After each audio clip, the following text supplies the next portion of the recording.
I saw this video on Twitter with over 5 million views, and then again on YouTube with nearly 1 million views. Basically, this guy modified his cell phone case with propellers to take selfies, which is awesome. My only issue with it is that it's not only fake, but it's a scam, which I'll explain in a minute. But as for it being fake, the first clue is that these are 3-volt 7mm microbrush motors, like you see here. If you attach one to a beam like this and turn it on at full throttle, you'll see the most weight that it can lift is 6/4, or about 30 grams. The cell phone in the video with all the flying gear attached would weigh about 300 grams, and since drones are typically designed to hover at 70% max thrust, you would need at least 15 of these motors to do what he did. But you know, this just doesn't look as catchy. In fact, we recreated the exact setup he used in the video and turned the motors to full throttle, and this is what happened.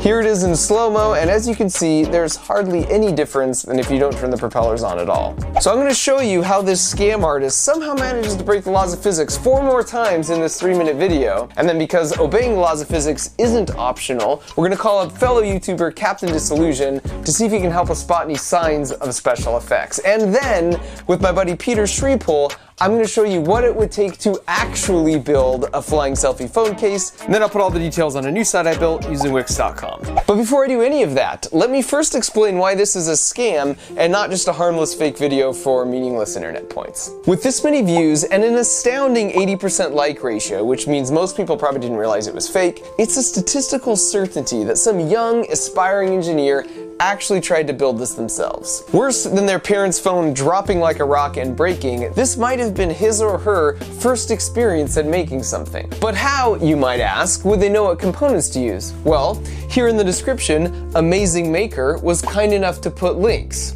Amazon affiliate links. You can tell by the URLs. So he is making money off the crushed dreams of aspiring engineers without enough experience yet to know that this is total BS. And aspiring engineers are my people.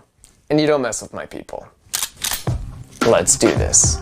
The second gratuitous violation of physics comes in this scene. The force of gravity always points down, but a helicopter's spinning blades create a force perpendicular to the blades themselves. So if you want to hover, you need to be level so the forces will cancel out and you won't move. If you tilt forward and then break the thrust force into its X and Y components, you suddenly have an unbalanced force that will move you in that direction. In essence, that's how helicopters move forward, by tipping forward. In other words, it's physically impossible to hover in an orientation like this. The forward thrust component is unbalanced, and it would have to move the phone forward. The third major issue is the Arduino-compatible circuit board he chose. It's the same board here, and it's supposed to be the brains for the drone, yet this specific model of board doesn't come with any sort of gyroscope or accelerometer. Here's why that matters. If you've ever tried balancing something on your hand like this, you and your body were creating what's referred to as a closed-loop feedback control system. So if it starts to tip over, my eyes relay that to my brain, and my hand says, hey, I'm no longer feeling the weight just up and down, it's also pushing my hand this way. And so my brain takes all that information and responds by telling my hand to move this way at a specific speed in order to compensate. So to keep this thing balanced, there's this continuous loop of quickly gathering information and then making real-time adjustments. And closed feedback loops are used all over in engineering. From the simple case of a thermostat that continuously checks the air and turns on at a certain temperature, to dartboards that update their position 200 times a second to get a bullseye every time, to machines that are abused, and most certainly for anything that flies and needs to stay in the air. The fact that his board is missing a gyroscope and an accelerometer means there's no way for it to tell if it's starting to rotate or to fall in any direction. It's the equivalent of trying to balance the board wearing a blindfold and an oven mitt. You have no idea what adjustments to make to keep things balanced. Which is the perfect lead-in to the fourth major physics flaw. Notice how he attaches these motors and rigidly fixes them to the phone with double-stick tape. This means if you start to tip forward, you have no way to self-correct the phone orientation, and it would just turn into a nosedive. If you only have 2 propellers in this configuration, they both need to be able to rotate with respect to the phone in order to correct for movements in all 6 degrees of freedom. For example, if it starts to tip forward, you could rotate them both back like this to correct for that. Or if the wind is trying to spin the phone this way, they could assume this configuration to counter that. To return to our balancing shovel analogy, by fixing the motors directly to the case, you lose your ability to even make corrections. So not only do you have no idea where to move, but your arm is locked out from making adjustments anyways, which makes it literally impossible to balance. Ow. And my final physics issue with this video is one of acoustics. This guy proposes using it as a hands-free way to watch your favorite super hip music videos, conveniently dubbing over the audio here. For reference, this is what an episode of The Office would sound like on a phone at full volume. And don't forget, you would actually need 13 more motors than this, so it would be at least 6 times louder. So now that we've thoroughly established a multitude of physical laws have been broken, let's find out exactly how he faked it. And to do that, I've arranged a video call with the undisputed heavyweight champion of debunking fake videos using special effects, Captain Disillusion. Make sure to get it as flush as possible against your skin to minimize folds that might make it hard to chroma key out, like this. Nice and tight. Captain! Oh, hi, Mark. Mark Rober, you weren't supposed to call yet. It's 2 o'clock. I'm actually even 5 minutes late. Really? Well then. How can I help you? Did you not even watch the video I sent? Yes, of course, the mobile drone video. I've analyzed it thoroughly, Mark, and my conclusion is it's totally real. Seriously? Yes. Everything except for the mobile drone part. That's fake. If you look very closely, you might just be able to make out the huge shattering mask on the side of the phone, visible in every shot of it flying. The creator must have been in a real hurry because it's so messy. Here it cuts off the edge of the phone, here the tip of his finger, and here it reveals the thing it's supposed to be hiding, a rod. It's narrow and light colored, and probably attached with the same mounting tape he used to tack on all the other gadgets. That's why he's able to grab and adjust the phone in this shot. By the river, the mask hides not just the stick, but the whole person holding it. Look closer. On this side, the real-time water, and on this side, a still frame from an empty version of the shot.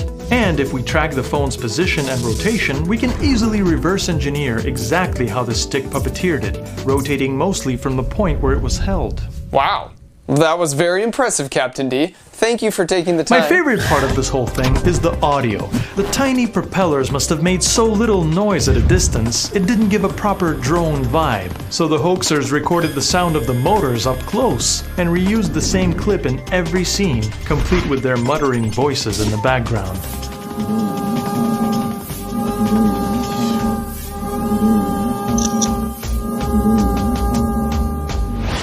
Awesome. Well, thanks again for... But even more impressive is the number of posts, messages, and tweets, presumably from people with functioning eyeballs, asking me if this painfully obvious edit is real, over and over. Okay, Captain, well, take care. I've got to go back to my... Even you, Mark! How could you do this to me? How could you do... He's such a joker. So it's fake. And now you know exactly all the reasons why. But it's still a really interesting idea, and I was curious what it would look like if you actually built one of these using less special effects and more practical engineering. So naturally I called in my buddy Peter Schriepel, whose qualifications include building his own electric plane from scratch, and he immediately got to work. Turns out if you take 2 brushless motors, 2 electronic motor speed controllers, a flight controller that actually has a gyroscope and an accelerometer integrated, a 3D printed frame and 2 servos to articulate the rotors, a radio transmitter for remote control, and a 4-cell LiPo battery, and then you put them all together, it actually works. Kind of. We had to do a bunch of test flights to calibrate that feedback control loop we talked about before. So if we notice the drone is either undercompensating or overcompensating when it starts to fall in a certain way, we tweak the response sensitivity in between flights until we get to the sweet spot. And I should mention, remember how the motors from the fake video could barely lift only 6 quarters? Well, if you properly size them for the task at hand, they should be able to lift 150 quarters. And so once we felt like we had it in pretty good shape, we took her out for the maiden test flight.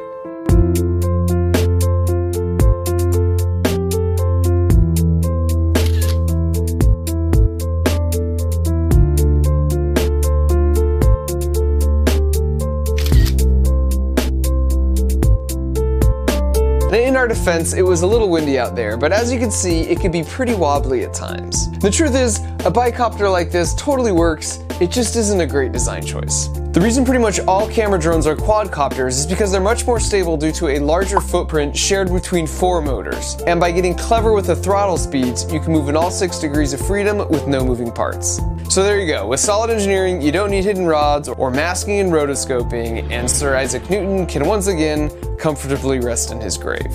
So the moral of the story is just don't cheat and lie and scam. I actually considered going a little easier on Amazing Maker, but then I happened to scan some of his other videos, like this knee brace that charges your phone and even powers this flashlight as you walk. In theory. I'll skip the details, but in reality this system would also never work as shown, which is why if you rewind that and stabilize on his hand in the pocket, you see him click a hidden flashlight switch.